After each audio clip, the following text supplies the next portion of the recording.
Robert, fact checker and science blogger for Doomsday Debunked on Facebook. And I'm doing these videos to help people who are scared of COVID-19. And for this one, my main message is, if you are in the UK, do not try to get COVID-19. This is a very, very bad idea.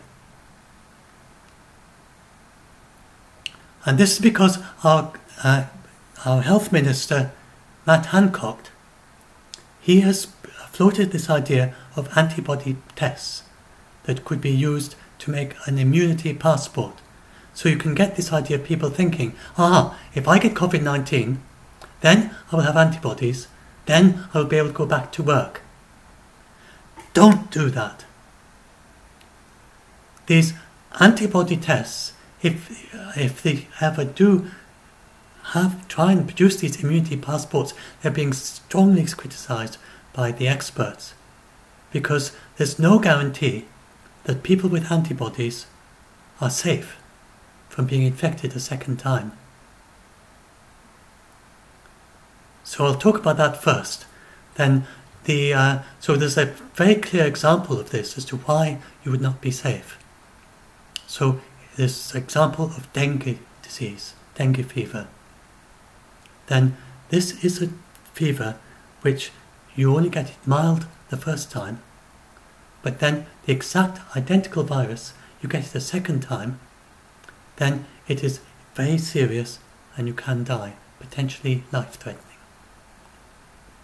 The same disease, same virus, and the reason it becomes deadly is because of your antibodies. And the belief is that if you've got low body levels of antibodies, then the antibodies do not manage to neutralize the virus. Instead, they just move it around into vulnerable parts of your body and then kill you. If you're unlucky, the worst case, they kill you. So now, COVID-19 is a similar kind of virus to dengue fever.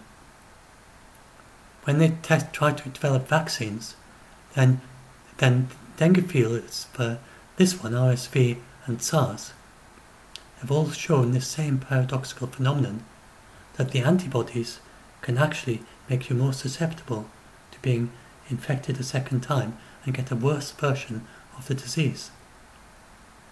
This is why the experts say that it's not at all clear that getting COVID-19 will even protect you against getting it again. It could even make it worse the second time. And in this is called immune backfiring, or so-called immune enhancement, and several ways this could happen. This has to be very careful for developing the vaccines for COVID-19. So one of the early vaccines for SARS, then it actually triggered the immune system in such a way that it actually attacked the lungs of the animal that had the vaccine. That vaccinating them, just the vaccine itself, caused the immune system to attack its own lungs. So they have to be very careful with this immune system, with the way that the vaccine triggers the immune system. They found a way around that with the eventual SARS vaccine. They eventually developed a new SARS vaccine, having discovered that problem, where they just used one of the spikes from the original virus in order to trigger the antibodies. And the antibodies triggered by a single spike were able to fight it off. But the first version of the vaccine had this paradoxical effect of actually causing the immune system to attack the own body. So it was not just the immune system carrying the virus into the wrong places, the immune system itself attacked the lungs. The exact opposite of what you want. So you get all sorts of paradoxical possibilities with COVID-19. So this happened with SARS. COVID-19 is very similar in its design, in its virus structure, to SARS. It is not flu. It's not even closely related to flu. It's a different disease altogether. And very sadly, the government is being advised by academics who know a lot about modelling flu in mathematical models, and they seem to have very little connection with experimental data. They do not seem to read the experimental data from China, for instance. They do not seem to be aware of, for instance, they do not seem to be aware that COVID-19 is not airborne. They have this model in which the flu in their model is airborne. And they just haven't checked. They're not, I came across that when I was doing postgraduate, that you have these different kinds of people. You have the theoreticians who are very into the kind of theoretical ideas. You have the experimental scientists for whom the data matters very much. And it's clear that the United Kingdom government is being, has a direct connection for its advice to the theoreticians, who are not very interested in the experimental data. They don't seem to have a great interest in all the ins and outs and complexities of the experimental data about COVID-19. They just think it's like flu. And so then you have the big downsides. There's the big downsides of the herd immunity idea. So first of all, as I said, it is not at all certain that it even happens. We might not get any immunity from COVID-19 by getting it the first time, depending on what kind of antibodies are stimulated in our body when the virus attacks us, and how those antibodies react to a second infection. And when we eventually produce a vaccine, we may have to use a special targeted kind of vaccine to stimulate particular antibodies that are particularly helpful. And that may be the only way to vaccinate. It's possible. It might be the natural antibodies from the actual virus do not protect you, and you have to engineer the vaccine to stimulate the right kind of antibodies before you can be protected. So that they are working on, so people are rather naive about all this, would think, oh, they're working on vaccines, so obviously antibodies protect you. It doesn't follow. These vaccines may have to stimulate particular antibodies before they will protect you. So that's the first problem. And then it's also been criticised from the beginning for its ethics. Large numbers will die. So the people say, oh, only 1 in 1,000 young people under 40 will die. That means 1,000 young people out of 1 million. They say only 14% go into hospital. That's 140,000 young people in hospital out of 1 million. Only 2% are going to need ventilators. That's 20,000 out of 1 million on ventilators. And being on a ventilator, many people do not seem to realise quite how serious it is, being on a ventilator. That means you are dependent on this machine every minute of the day to stay alive. Not just on the machine, it's not an automatic machine. It has to be looked after day and night by technicians who are constantly monitoring how much oxygen you're getting, how the air is flowing in and out, whether the breaths are the right size or not. And they have to constantly monitor you day and night, 8-hour-long shifts. And they would be, if they're doing it properly, I'm not sure if they're doing it in the UK, they would have full respiratory protection from COVID-19. Because the various procedures they use to try and check the tubes in the right place, turning you over sometimes and so on, can produce lots of COVID-19 virus that goes spraying off in ways it doesn't when you're talking to normal people, just talking and coughing and sneezing.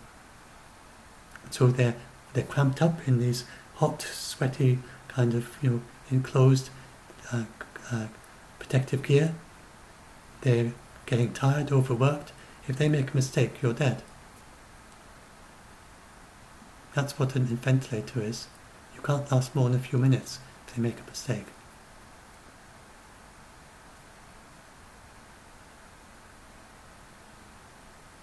So if you're a youngster and just think, oh, 2 in 100 of us are going to end up in ventilators, but we'll be fine.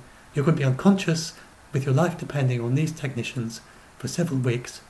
And then after that, very fortunately, it doesn't damage your lungs in the way that your lungs are damaged for for flu.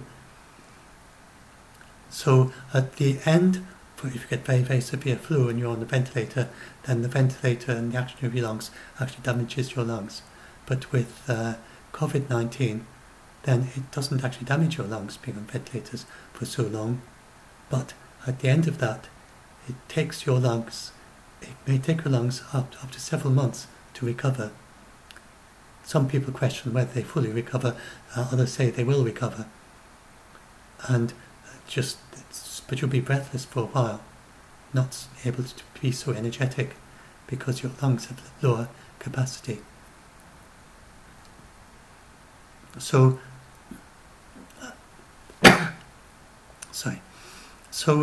Dr. Tedros talked about this in this talk about how being young does not make you invincible.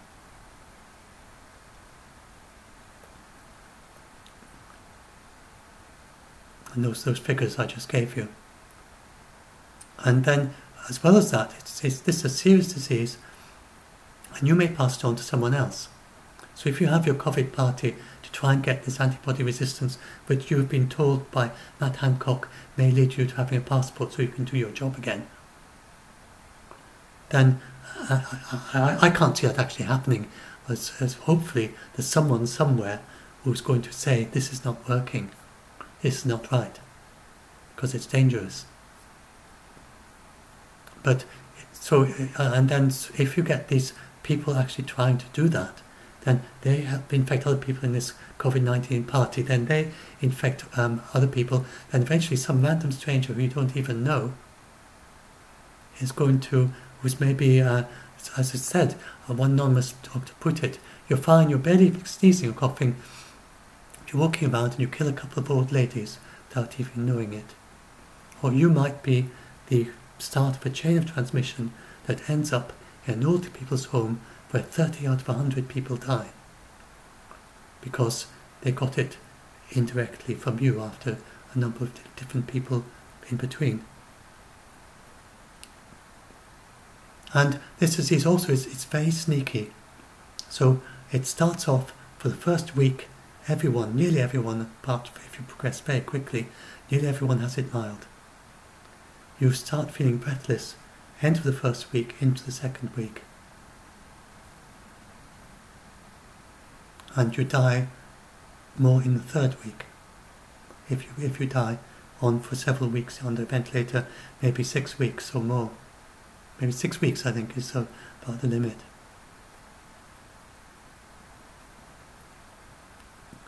And so if you look at the UK figures today, I think it's, what is it? We're up to 4,000 deaths. That's way above what the Chinese did with their entire outbreak.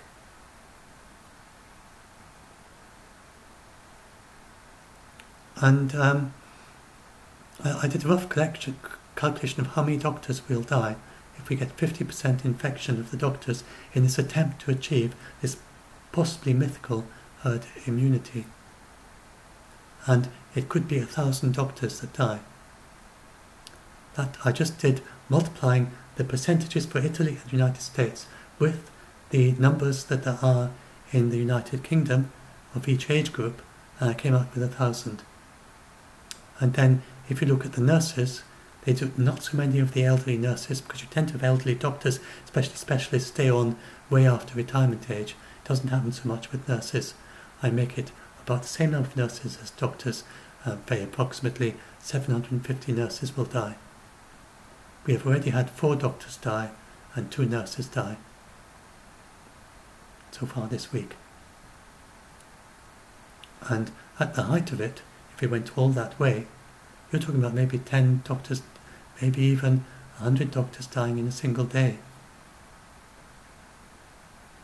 This is not right. And here, there's one of these professors, and I won't give his name, because there were several of them, they're all like that. Now, I have met people like that at college, who are very much up in the headspace, and they don't find so easy to connect their ideas to the real world, any real world things. So they don't pay much attention to experimental data, They don't pay much attention, so it could be in physics, astronomy or something, and just involved in supersymmetry or something. They're working out all the details of supersymmetry. They're not even very interested in whether this beautiful theory they've got actually fits the universe we're in, as long as it's consistent enough for them to be able to spend 10 years researching it. And these people are not unlike the supersymmetry theorists. They do not seem to have much interest in experimental data from China. They don't seem to be aware that COVID-19 is not airborne. Their model has an airborne flu disease. The various other things, they just don't seem to have read the experimental data. And these are the people who are advising our government. And the problem is not those people. The problem is getting people who might, if they had another interest, be working on supersymmetry, say, and connecting them directly to the UK government and using ideas about supersymmetry to guide policy. It's just not right to do that. You can't bypass the experimental data. You should not have a direct connection from theoreticians to policy. It should always go via experimental data and other theoreticians. There'll be other modelers with different ideas. You shouldn't connect any of the models directly to policy. It's always got to go by experimental data. And the experimental, the practical, the people who actually fight the disease, like the WHO. And then these people also do not seem to have basic training in ethics. So I say, I redact and moral philosophy. I have a particular interest in moral philosophy. It was one of my favourite subjects as an undergraduate in my second degree in philosophy. And although I went on to study the philosophy of maths and the philosophy of logic postgraduate, I have retained an interest, especially the ethics of, especially historical ethics, like the ethics of David Hume and moral philosophy of David Hume and Aristotle.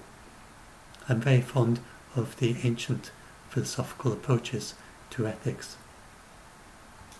And not that I'm still reading up about it much or anything anymore, but I've had a long-term interest in it. And these people being very intellectual and up in their headspace, they could benefit, I think, from studying moral philosophy and maybe help them make a connection to the ethics.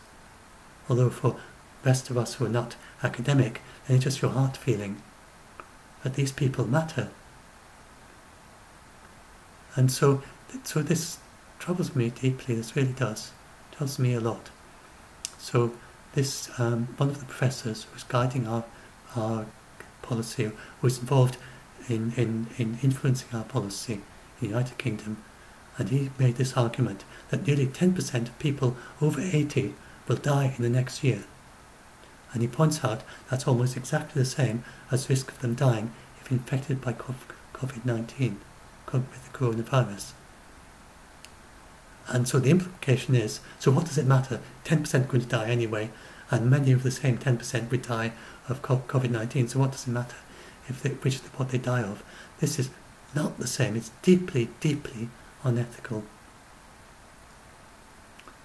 These people, whoever it is who might die of COVID-19, and people are dying right now, 4,000 people have died. And it would not have been 4,000 people without this delay policy. We could have kept it well below that.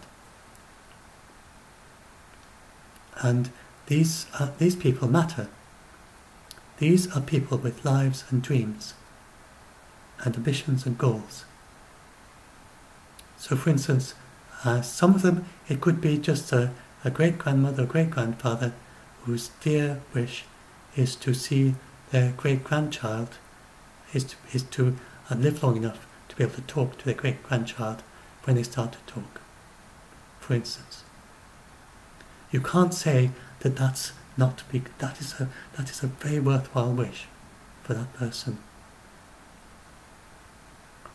Another person might be someone who is designing, who's still working as an academic and working on vaccines, say. I do not say that one is worth more than the other. They're both very worthwhile goals and aims. Whether your aim is to be able to speak to your great-grandchild and for your great-grandchild to be able to meet you and talk to you, or whether your aim is to develop a vaccine or stop polio or something, these are equally worthwhile aims. I do not think you should balance these things. Say, oh, the one who does that is worth more than the other. That again is basic moral philosophy, I think. And if you take a 10% chance of them dying that year, they have a nearly 50% chance of living to age 87. They could be living another 7 years. And if they're healthy, then they could live to 94. They could be living another 14 years. And who knows what they could be doing in the next 14 years. And some of those 4,000 people that have died, and some of them are very young as well, the 1,000 in a million that die, then they've got their entire life in front of them. But it doesn't even matter, even if it's just 6 months, even if it's just 1 year. Even if it's a cancer patient who had another 6 months during which they had various dreams they wanted to accomplish, and they knew they were going to die in the next 6 months, and then they die early and they can't accomplish their dreams because they die of COVID-19. That also is very, very important. And these dreams should not be cut short. And I think it's deeply, deeply unethical. And these people, they haven't got the grounding in the most basic ethics. These people who are advising our government. And I say, if you're studying supersymmetry, it doesn't matter. But if you're doing this, then it does matter. Dr. Tedros, Director General of the WHO, put it like this. I think this particular issue, especially about our senior citizens or the elderly, is very, very important. If anything is going to hurt the world, it's a moral decay. And not taking the death of the elderly or the senior citizens as a serious issue is one of the moral decays. And that's Dr. Mike Ryan has said it, any individual, whatever age, any human being matters. And it pains us to see, actually in some places, where they want to move into mitigation because the virus kills seniors or older people only, which was a kind of, it's not actually true, but lots of people were thinking like that. He said this on the 9th of March, but it's just a couple of days before the United Kingdom decided to go into its delay phase. I had no idea, but he may well have been behind the scenes talking to the United Kingdom, trying to get us not to do this. And they do never criticise any governments in public. Anyway, he then continues, that's dangerous. Whether it kills a young person or an old person or a senior citizen, any country has an obligation to save that person. So that's why we're saying no white flag. We don't give up, we fight. And just to explain for any of you who are autistic and not very good at picking up metaphors, this is just a metaphor, it doesn't mean really fighting. This is just fighting to save lives. We don't give up, we fight to protect our children, to protect our senior citizens. At the end of the day, it's a human life. We cannot, I've said this many times by the way, we cannot say we care about millions when we don't care about an individual person who may be senior or junior, who may be young or old. And then he talks about their approach and what they should do. And of course, to understand the epidemiology, it's fine to talk about the numbers, but for action, I think every life matters, every individual life matters. If we don't care about them, we're not serious. And that's why we are saying, the WHO is saying, that this is a moral decay. If we try to categorize like this, a moral decay of society. If anything is going to hurt the world, it's a moral decay.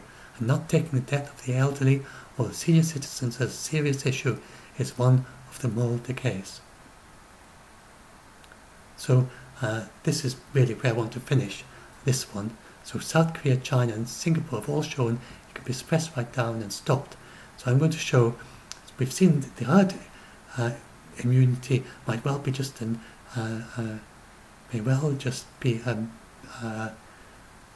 kind of mythology anyway, a kind of thing in the sky, that a kind of pie in the sky thing that isn't actually real at all.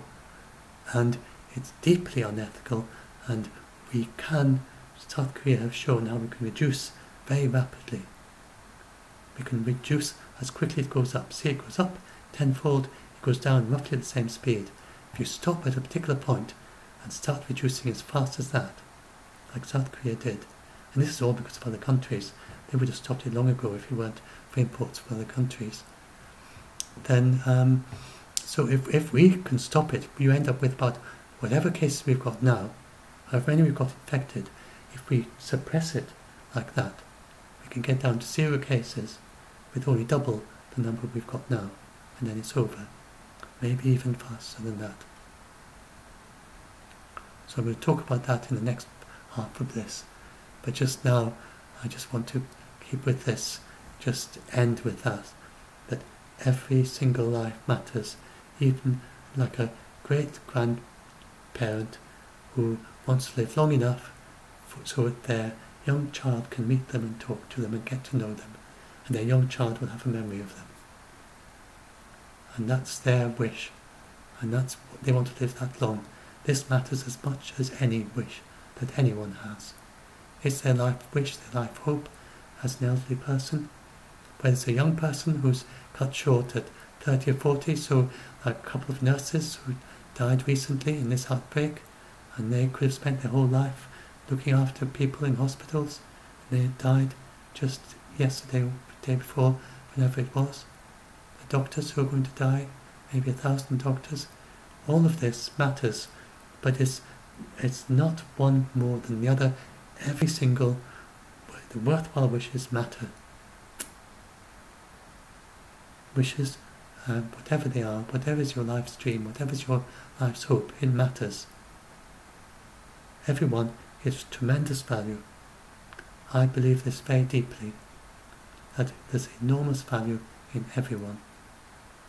And all our life wishes, life goals, life dreams, they are important. Like worthwhile ones, not someone who's dreaming to murder someone, but someone who's a worthwhile, wholesome life dream, then that is very important, very valuable. And we should not. And even people who are very bad people, then even someone who's murdered someone, killed someone, who's plotting their next burglary or whatever, then they can turn around. They've got that potential in themselves as well. And who knows where they can go in the next few years.